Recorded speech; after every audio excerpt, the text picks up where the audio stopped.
Am I curled enough to be in the rom-com?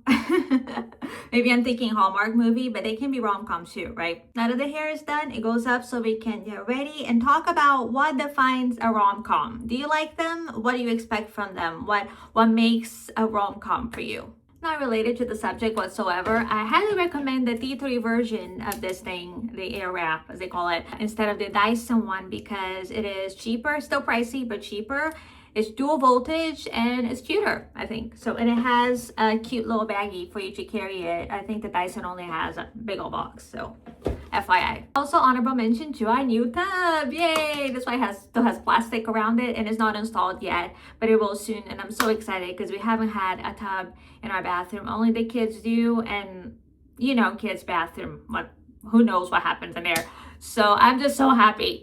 Okay, back to the subject at hand. Let me show you what triggered this video. This is The Perfect Rom-Com by Melissa Ferguson. I am a little over halfway through, and it just made me think a lot about why aren't there more rom-coms like this one. Let me explain while I do my face. I already did my skincare, SPF, that's important. I'm gonna use my trusty Laura Mercier, the Weightless Perfecting Foundation that they had forever. I don't know why on video it looks yellower than it looks in real life, but I don't mind it in terms of hiding my rosacea. You see I'm getting pinkier the longer we talk. Now I'm just building it up a little bit. I also made sure to go down the neck because in the year of our Lord 2026, we should not be having different color neck and face. Do we all agree? I agree with myself. Speaking of people agreeing with things or not, it feels like the media, you know, social media, and even the shelves in Barnes & Noble seem to be screaming at us that in order for a rom-com to be taken seriously, to be successful, it needs to have smut. At least that's the impression I'm getting. As though you can't have just a good idea, just a good story idea, just really good dialogue. It needs to go spicy for it to be trending. By the way, I'm using for the first time the Sonia Kashuk buffing brush. I'm not sure. I mean, it's nice and it's definitely nice to hold, but it might be a little too soft for the contour. Like I feel like I'm looking a little muddier than I want to. So I think my other cheaper one, Real Techniques, did a better job. But anyway, now I'm doing the concealer 1C. That's Estee Lauder Double Wear. It's really, really nice. What do you guys think? What do you read a rom-com for? Like, do you read it for the spice? Do you read it for that, you know, that physical attraction description? Or do you read it for the story? I mean, obviously, a romance is going to have physical attraction description, like it have attraction and yearning description, but like how far does it need to go for you to enjoy the story? And then I would challenge, like, what is it that people are really looking for? Are people really enjoying reading stories, or are people just trying to get a cheap substitute for engaging in a really good story and some really good storytelling. Now, of course, as you can probably tell, I'm saying this from my personal perspective as someone that does not want to read smut, because I enjoy a story. I feel like it's a distractor, and also because I do have Christian beliefs that make me not want to focus on that. Now, I'm aware that people are different. People search for different things when they read, and no judgment on that whatsoever. I know that spicy scenes can be really, really well written. Definitely not debating that. What I'm debating is whether we need that on a rom-com for it to be taken seriously, for it to be considered a good one. Take, for instance, the one that I just mentioned, that, oh, this is the Wear Beauty blush in Hope. Now, you need to proceed with caution. Don't, I mean, I don't just put a full dollop on this. I go to the side and I do 2 little marks like that. I'm pink enough. But I have learned not to fight the pink necessarily, but just use colors that kind of make it make sense. But you see how this shade of pink kind of goes with my natural pink. I know it still looks crazy, even with my precautions, but with the powder and maybe some extra concealer, it will work, trust. And with some extra buffing from this awesome brush from IT Cosmetics, love is the foundation, love the name. It helps it blend into whatever you got going on. I know, I still look crazy. Hold on, let's add some Laura Mercier powder, not the original formula, the newer one that has a bunch of different colors, so maybe 3 or 4 different colors. This one is in Rose, which is more of a pinkish beige, and it's really nice and blended in with my skin tone. But anyway, back to the subject. I am so impressed by the level of depth and wit of this novel that I'm reading, The Perfect Rom-Com. Like I laughed out loud so many times, and it made me emotional so many times, and you can definitely feel, see, it takes real skill to transmit the yearning without being completely blatant, completely obvious about it, and just focus on the physical. I have to say, I have met the author in a writer's conference like many years ago in 2012. And the first scene, I'm going to talk about what the book is about in a second, but the first scene of this book, the main character is at a writer's conference pitching her book, and the way she describes it is so hilarious and so on point of how it feels to be putting your work out there and just feeling so intimidated. If you're in this situation, read it. You're gonna die laughing. Melissa Ferguson, the author, she is such a precious person. She's very sweet, very humble. She reminds me in personality, I mean, she's much younger, but she reminds me of personality of, you know, Jessica Fletcher from Murder, She Wrote. Let me keep putting on my makeup while I talk. This is the Makeup and Mario bronzer in light. But you know how Jessica Fletcher was very humble. Like, she didn't need people to know that she was the smartest person in the room. She didn't need people to know that she was an accomplished author. That's Melissa Ferguson. Like, you talk to her, like, she's this homeschooling mom. Her Instagram is called Our Friendly Farmhouse, I believe. In person, she is that sweeter. And when you read her work, you're like, you're a genius. Like, how come you don't have a big head? She does not. She's a real one. Now let me attempt to do my brows on camera while I talk about what the book is about. That's a lot of abouts. Okay, I cheated. I already did one, but I'm almost done with the second one. It's just really hard to do on camera. But anyway, in this book, Bryony, the main character, she does a really special type of work that I believe Melissa used to do. I think she wrote that in the book. She works in an organization that helps foreigners learn English as a second language and helps them, you know, get dignity as foreigners in the States. And that's so near and dear to my heart because, as you may be aware by now, I'm Brazilian. I moved to the States in 2006, close to 20 years now. I was already fluent, but that is definitely not the case with a lot of people that come to the States. And the way she talks about them, you know, is just such support and just awareness that it's a big deal for them to be away from their home country, and that there's so much they can contribute to this country with, you know, their background, like their unique perspectives in life. And I just love it that she brings those points into the story, really nicely woven into the story, even though the story isn't purely about that. Like, the focus is on the will they, won't they relationship between her and the agent, because she's rejected by many agents, including a very handsome one. But then he has an idea after an interaction with her. Before I talk about what that idea was, on the last video, I talked about my bougie version and my budget version of basic eyeshadow. This is all I wear. On the last video, I used a bougie one, so this video, I'm going to use a budget one. If you didn't watch my last video, this is the bougie one. That's Hourglass Curator in Minimalist, and it's really good. There's no fallout, and you're done in a second. But not to take away the merit of this guy, the cover girl, True Naked Nudes in 805. But it does, what it makes up for having a little bit of fallout is the variety of things they can do with it. Like this highlighter, it's good even as a face highlighter if you want to use it that way. All right, let's talk about the story when I work on my eye. I'm getting this one as the base. So yeah, with this unexpected interaction with one of the agents that rejected her, she shows that she's really good at editing a story, because he has a high-profile client that happens to not write her own books, that to just have a bunch of ghostwriters.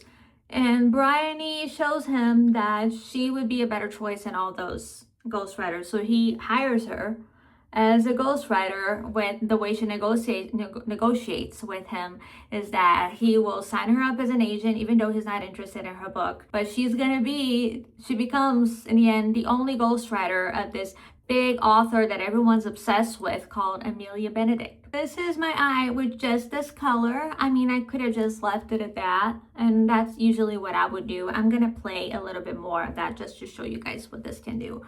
But anyway, fast forward 2 years. These two are now best friends, which is not common for authors and agents, but they become besties and they hang out a lot. He's still trying to sell her book, but he's not having success. And Amelia Benedict is an even bigger hit. Like, she basically, Bryony saved her career. Now her books are being turned into movies. She's the Taylor Swift of the literary scene. Like, her meetups are very girly and everybody's freaking out. But the problem is, because she didn't write the books, and she thinks in her head that just giving some ideas, some elements equals as being the one who wrote it. Like, she's the genius behind, Bryony's real work. She doesn't really know the story, so she messes up on when people ask about the story, and she just gives answers that really don't make sense. So then that leads Bryony to having to go on tour with her to like speak on a near piece and give her the right answers. What a mess, but also really fun to read. Jack the agent is coming with, of course, just, on a professional sense, but also because he likes her and he's trying to be protective of her. This is another reason why I usually gravitate toward the bougie one. Look what just happened. This packaging, you can say all day long, oh, you pay for packaging when you pay higher price for makeup, but packaging is a big part of the putting on your makeup experience.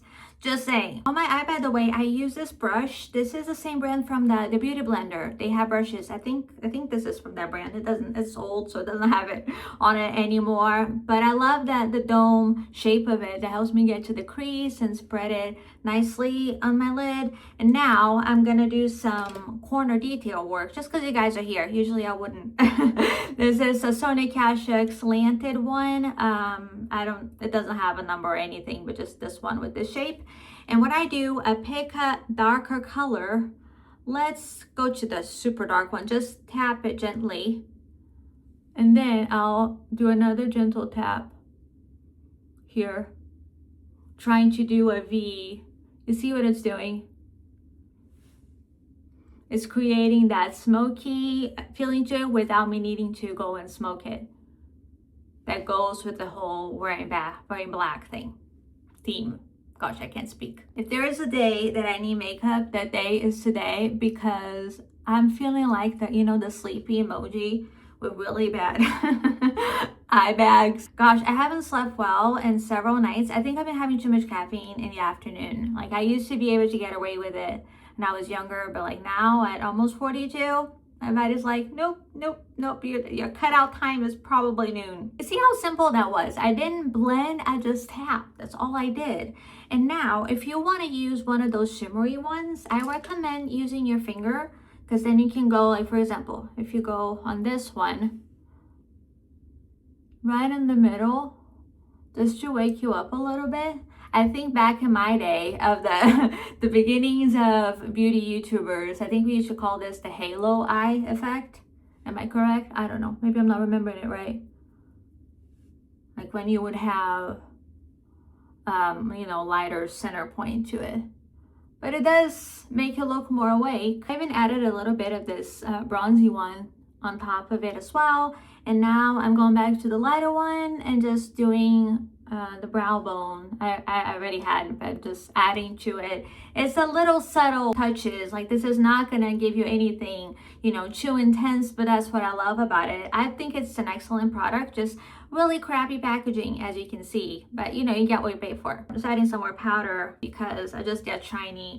That's another thing that's changed with me getting older. I get shiny so much faster than I used to when I was younger. Time for some eyeliner. Could you go liquid? Sure, but I like the blackest I can find, but in pencil or stick mode, so it looks natural. Not that this could be natural, but you know what I mean. It looks less done. And I never go the whole lid. Like, I just do a little corner, and that's what it looks like. That's what I like. That's the type of liner that I do every day. Anyway, according to my very informal AI research, this is an eyelash primer. It makes a huge difference. It's Dior. It lasts forever. It seems I'm not alone in wanting something different than the clean romances that we grew up with. If you know, you know. They were more focused on, you know, small town USA, so not much diversity in either places or people, and not touching on mental health issues at all. And if they were touched on, they were inadvertently, but oversimplifying them. Not much, you know, with sarcasm, like almost like the mentality of, at least that's how it came across to me, the more serious you could be, like the more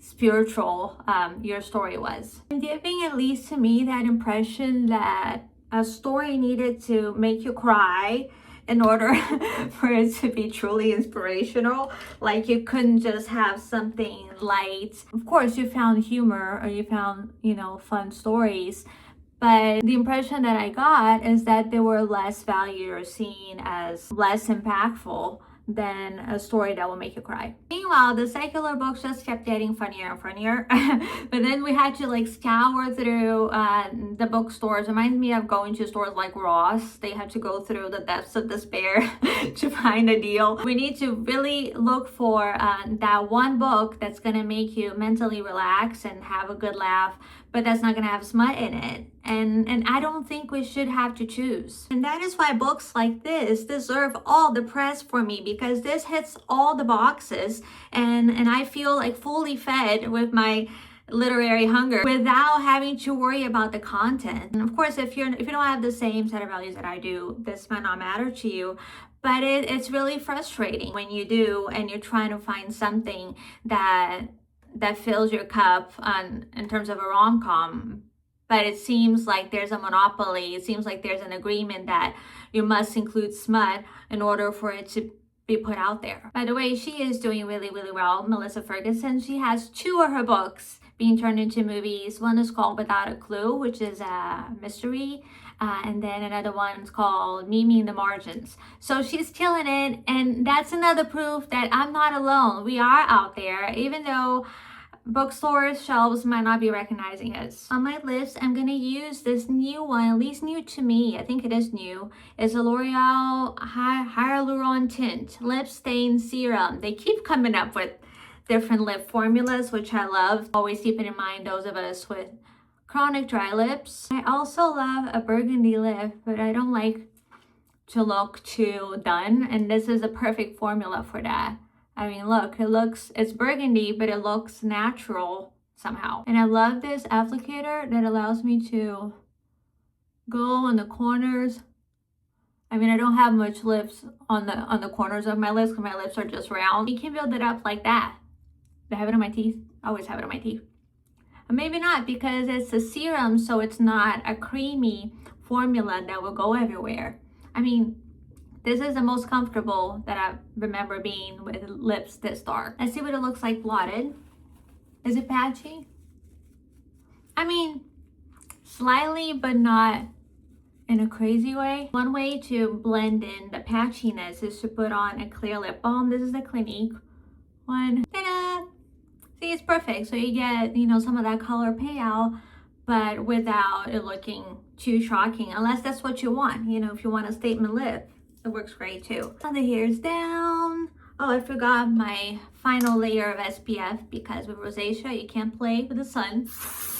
And I can see again. I hope what I just filmed was okay, because of my astigmatism, you never know. I'd love to know what you think about all this that I've talked about. By the way, if you made it till this point of the video, put a little book emoji on your comment, because that would be so much fun to see. But yeah, let me know, what are your thoughts about all that? Do you like rom-coms? Do you like the newer ones that are coming up? Do you wish they were different? Please let me know. Also, any book recommendations that you want to see me talk about while I slap makeup on my face, let me know that as well. Aside from that, if you like this video, please click on the like button. If you haven't subscribed yet, I can't speak. Please subscribe. Clearly, I gotta go. So I'll see you again on the next video. Bye-bye.